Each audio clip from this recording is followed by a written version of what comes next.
because my topic is going to be about people, and that's exactly what you are. And thank you so much, Helen, it was a great segue, talking about the human beings. And this morning we've had some beautiful pictures up here on the films, and it's fantastic. And so many of you are visual people are looking at them going, wow, that's great. Well, I'm going to tell you straight off, mine are really boring. I've got no pretty pictures. I'm just really hard facts that I'm about the people, because you can create these beautiful places, villages, whatever you would like to call them. However, without having people in them, there's just another building with a little dust bowl going by. So in business, and some of you here own your own, or you may be with the council, you may be a staff member. Whether you want to call them a customer, a client, a guest, a member, or even a ratepayer, just put that little word in as I call them customer. Was that okay? Because I hate it when people go, oh, but I don't have customers. Yes, well, you've now got permission to put your part in. Yesterday, I experienced customer service as a customer 7 times. As a provider and a supplier, I probably had 4 interactions. And each one of those interactions I put into 3 types of service. There is the good, the wow factor. You know, when you meet somebody and they're energetic and they're enthusiastic and they're knowledgeable, and if they don't know it, they'll at least go out and find out the right information, ask somebody or pick up a piece of paper and read it and work out what you need. And you go away thinking, this is great, I feel good. Then you've got that bad experience. Well, you know, that goes without saying. You know, that's the person that you walk away shaking your head thinking, why the heck did they even open up a business?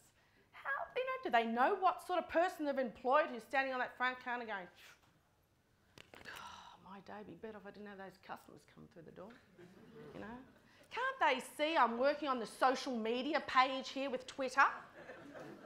Or, you know, I'm trying to work out some new blog. You know, how dare they interrupt me? And you walk away thinking to yourself, when I need that next product or service, are they going to come to top of mind? I doubt very much. But worse than that, there is the indifferent service. See, that's when you meet your customers' expectations and they go away fulfilled. Yes, they've had a nice meal, or they've got the rates paid on time, or whatever it might be. However, there's been no wow factor. As I said, you've met the expectations, but you haven't wowed them.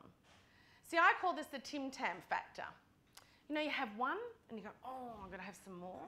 And now that they've gone into that Adriana Zumba with his new Tim Tams, you've gone away from the plain chocolate one. Now look, you don't pretend you don't eat them, because you do. You may have them hidden in the back of your cupboard, so your partner can't find them, or the kids. But now you've got the peanut butter ones, and you've got the salted caramel, and all these different sorts. I want you to think about when you're dealing with your customers, is that what you're giving them? Are you giving them that Tim Tam factor? So please indulge me.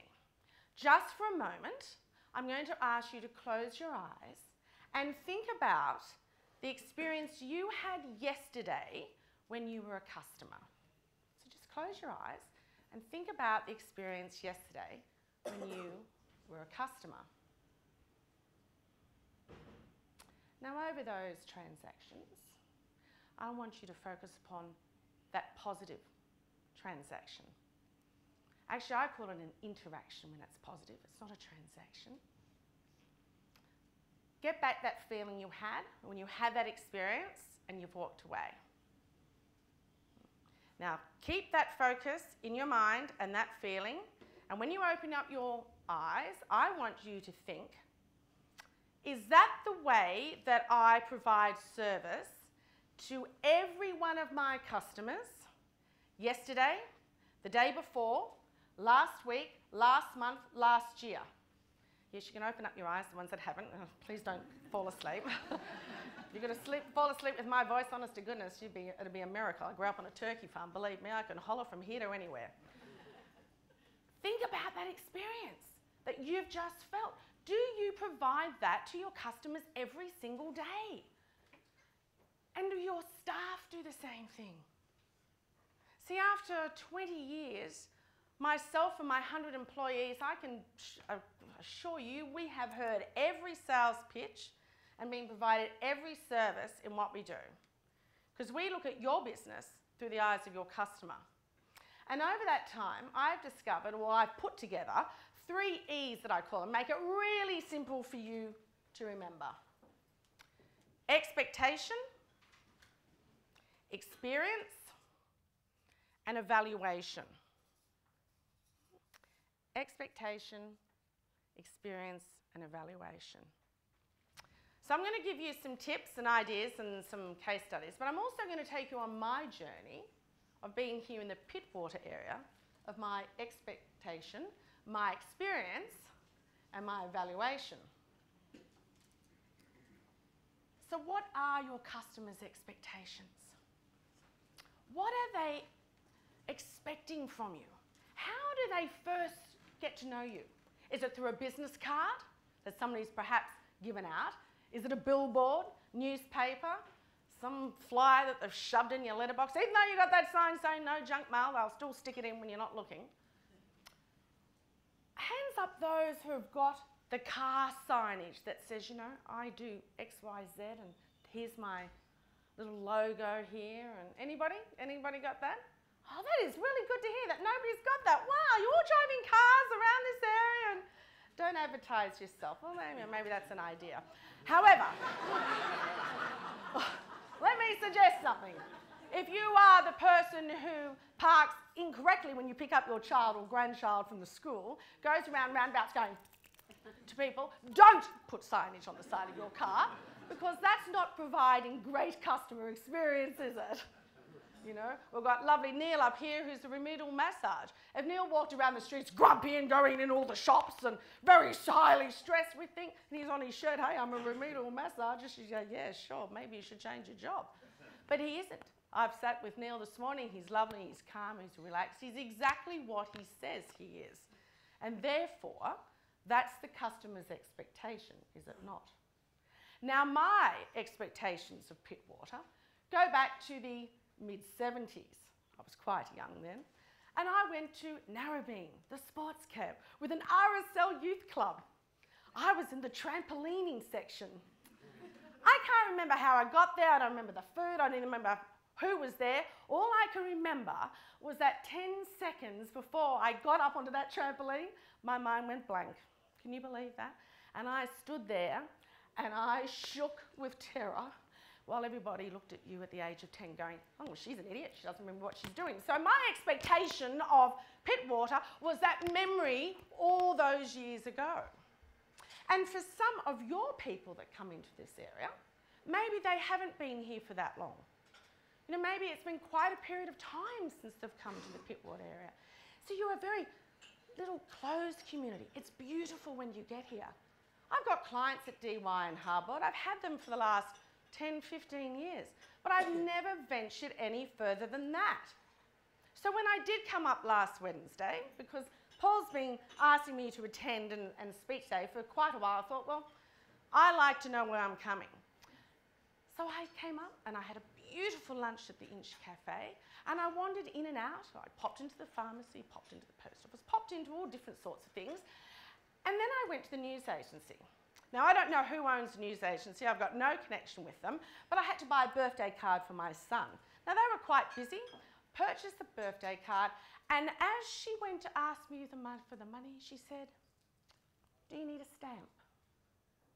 See, that's adding value. She didn't know I had to post that letter. I didn't mention that I had to post the letter. The fact is, she just added value. And that little moment was, this woman's got it. She may well have been the owner. She may well have been a staff member. But that simple moment of adding value to me made all the difference. Because I didn't have to then look for the post office. I had seen the mailbox out the front or around close by, and it was perfect. So my expectations of all those years ago of the trampolining episode had changed to this wonderful environment. That Pittwater and Mona Vale itself has got so much life, it's so vibrant.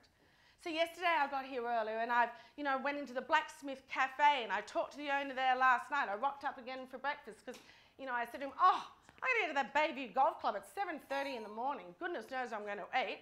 We open at 6 o'clock. It's really busy because we're already open for the tradies. Perfect. I said, I'll see you tomorrow morning. How many times do you let your customers know what you can offer them? Do you ever think about where they're coming from? Think about that expectation, that first impression. Because when they get to you, it's all going to be about that experience. So are you delivering what you promise? How many of us have seen those gorgeous pamphlets, with all those happy, smiling people? And you get to the front door, and there is that staff member from hell sitting there going, shh. Or you've got somebody who says, we provide this happy service, or, your time is available to us. And they make you wait while they're on the phone. And I don't know about you, but there's not too many tops of heads that I find attractive. As they sit behind the desk and they hear there's always a bell on the door. So I'm thinking, okay, the bells on the door means somebody's walked in. You may be on the phone, but you look up and you smile. I know the person on the phone may not know that there's somebody who's walked in your door, but I'm the person who's walked in the door, so therefore acknowledge me. That's all it's about. That's the first part of that experience, isn't it? It's just that acknowledgement. Nod of the head, raise of the eyebrow, wave of the hand. I'm on the phone. That's all it takes. That's the start of your experience for them. And you think to yourself, that's easy. It's common sense, but how many of us don't experience that when we're the customer? And how many of us don't always go into that point when we are providing that service that we just forget about the little things? It's the little things that make the difference. So my expectations were created, my experience has been fantastic, and that's the evaluation. Are you exceeding those expectations? Are you creating that wow moment for them? Are they going to be your returning customers? What are you doing for them? Are they going to recommend? Are they going to refer others? Because none of you in this room could have one customer once, can we? No, we need more. We need them to bring other people. We need them to return. We need them to expand the dollar that they spend with us. So it's just like a sunset or a sunrise. It comes up, it goes down. It's there every day. And sometimes we get beautiful pink skies. We get beautiful rainbows. And that's when it goes beyond our expectations. So what are you doing to go beyond those expectations? What's that experience that you are creating for them? One that they're going to go away with, thinking about not long ago when I asked you to shut your eyes, about the experience that you had yesterday. Or maybe it had to be a little bit further back because I was asking you to think about a positive experience. It's about that feeling. How does that get transformed in your business and transferred to your staff? How do they get to feel great? Because Pittwater and this whole Enliven Summit today is all about creating these beautiful places, but you need the right people in it. You've got to look for those right people. And it may be you that's sitting here, or it may be the staff that you have. But just look at those people. Do they believe in the values of your business? Because they are living and breathing your values. People look at you and look at your business. In these small areas, you are your business. For many of you, you live, you work and you play here. So therefore you are on show all the time. So how do your values, and are they congruent with your workplace behaviour and organisation? So I'm going to leave you with 2 questions. How will you know, feel and see when you have the right results for your customers? Only you can answer that, because you know what your individual businesses are. So I don't believe in benchmarking as such. I believe you in creating your benchmarks with whether you're by yourself or whether you're with your team. So how will you know, feel? That's what it's all about when you see. What's that brand experience? So whether you are a one-off business or you are a part of a brand, are you fulfilling those expectations? Are you creating that experience? And lastly, it's all about choice. So I always think about choice. Because it's very easy to blame somebody else, but you are the only person that controls you. Nobody else does. You think about the choices that you make. So what is one thing that you can do tomorrow that will begin you on your journey of adding value to your customers and creating that loyalty? So I'll leave you with that question, and I wish you all the very best in building Pittwater to be the place that it is. Thank you very much.